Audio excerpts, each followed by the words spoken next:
Okay, let's just start by acknowledging a pretty harsh reality, right? The world, it rarely plays fair. No matter how honest you are, someone might betray you. And honestly, no matter how skilled you become, someone less qualified might try to swoop in and take your spot. That's exactly why today we are decoding a strategic defensive shield known as the Dark Intelligence Playbook. Now, to be clear, this isn't about becoming a villain. It's really about understanding the unspoken rules of human psychology so you can actually protect yourself. You know, most people go through life playing checkers. They're just reacting emotionally to every single move. Someone says something offensive, they get angry. A plan falls apart, and they completely break down. But this explainer is going to challenge you to stop reacting emotionally like a checkers player and start calculating your moves like a chess grandmaster. We're going to explore how to step back and see the whole board. So here's the crucial point about dark intelligence. It's actually often born right out of moments of defeat or even betrayal. While others are just drowning in their emotions after a setback, you're building a shield. It's a pragmatic intelligence, kind of like a shadow that quietly listens, watches, and plans. And again, you are learning this to build an impenetrable shield against manipulation, absolutely not to exploit the innocent.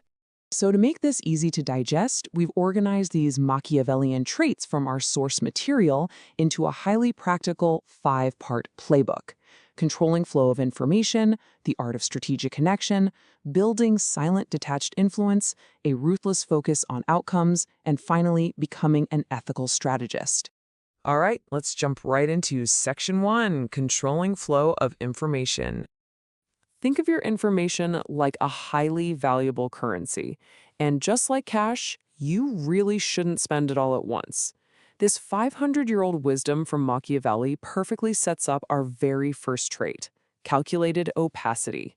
The most intriguing people you know, they never tell you everything. They leave these little gaps in their stories. They smile right when you expect them to explain themselves. This proves that just a little bit of mystery naturally breeds curiosity, interest, and ultimately real respect and influence. Now, there's a really stark contrast between conventional wisdom and dark intelligence here. Conventional wisdom tells you to be completely transparent. If someone asks about your weekend, you give them a play-by-play. But doing that just makes you entirely predictable. Dark intelligence leverages calculated opacity to create a curiosity gap.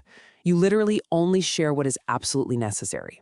Because when people only know half the story, their imagination naturally fills in the blanks. And believe it or not, that imagination actually controls them. And think about the number 0 for a second. 0 is the exact amount of revealed information that can ever be unrevealed. Once people know your priorities, your constraints, or your deepest fears, they cannot unknow them. That is exactly why keeping your deepest fears in reserve isn't being secretive, it's just self-preservation. You reveal your capabilities and your thoughts gradually over time to maintain a strategic advantage. Moving right along to Section 2, the art of strategic connection. This brings us to a really fascinating concept called the adaptive persona. People think they know you, but really, they only know one version of you. And you already do this naturally, right? You definitely speak differently to your grandmother than you do in a high-stakes job interview. The adaptive persona simply makes this intentional. You become like water, adjusting to the container of the person you're speaking with, while your essential properties, your core values, remain completely unchanged. And this naturally leads us to the psychological echo, because at the end of the day, people don't buy ideas, they buy solutions to their own problems. So think about translating your message. If you know someone deeply values security, present your plan as stable and safe. If they value recognition, frame it entirely around achievement and acknowledgement. If they crave freedom, present it as independence and choice. You aren't changing your core message at all. You're simply translating it into their language so they naturally want to follow your lead. To absolutely nail that psychological echo, you've got to realize something absolutely crucial. Every single person you meet is essentially asking 3 silent questions. Do you see me? Do you understand me? Do you value me? When you listen actively enough to genuinely answer yes to all 3 of those, you transform from just being another voice in the room into an incredibly valuable, trusted ally. Okay, let's dive into section 3, building silent, detached influence. You know, most people think power is loud. They think it's about raising your voice, banging on the table, and making demands. But real power? Real power whispers. This concept perfectly anchors our understanding of two vital tools: silent leverage and the principle of detachment. There's a massive difference between being controlled by the fear of loss and being empowered by freedom from need. The principle of detachment basically means you are not a slave to any single outcome. What you are not afraid to lose simply cannot control you. An amateur will compromise their values because they desperately need a deal or they crave approval. But the strategist, they negotiate from a position of absolute strength because they are empowered by that freedom from need. They are perfectly willing to just walk away. And that detachment, it feeds directly into what we call silent leverage. If you want to actively practice this in literally your very next conversation, just follow these exact 4 steps. Pause when asked a difficult question, look at them thoughtfully, let the silence stretch out, and then finally, deliver your answer. Most people are completely terrified of silence and they'll rush to fill it. By letting that silence stretch, you force them to fill the uncomfortable void, and that shifts the leverage entirely back to you. That brings us to section 4, ruthless focus on outcomes. This brings up a highly misunderstood trait called ambiguous morality.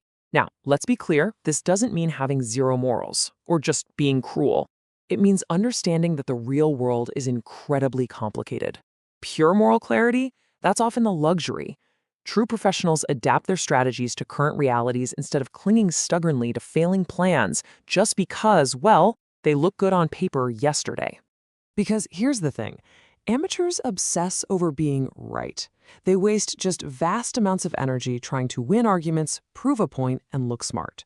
The outcome-obsessed strategist, on the other hand, asks only one question: what action actually leads to my goal?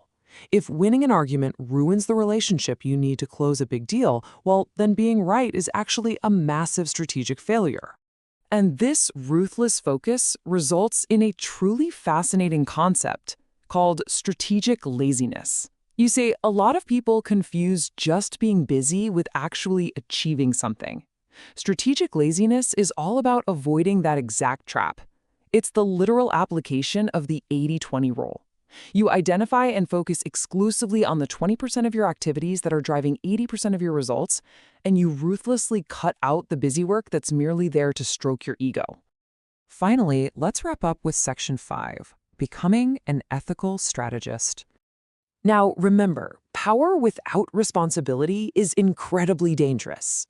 The ultimate purpose of all this knowledge is absolutely not to become some villain who manipulates or exploits the innocent. Rather, it is to build an impenetrable shield of strategic intelligence around yourself, protecting you from anyone who would try to use these very same tactics against you. So, to utilize concepts like ambiguous morality and controlled exposure without, losing your soul in the process, you must strictly enforce some pragmatic ethical boundaries. Establish what your absolutely non-negotiable values are. Clearly define the lines you will never, ever cross.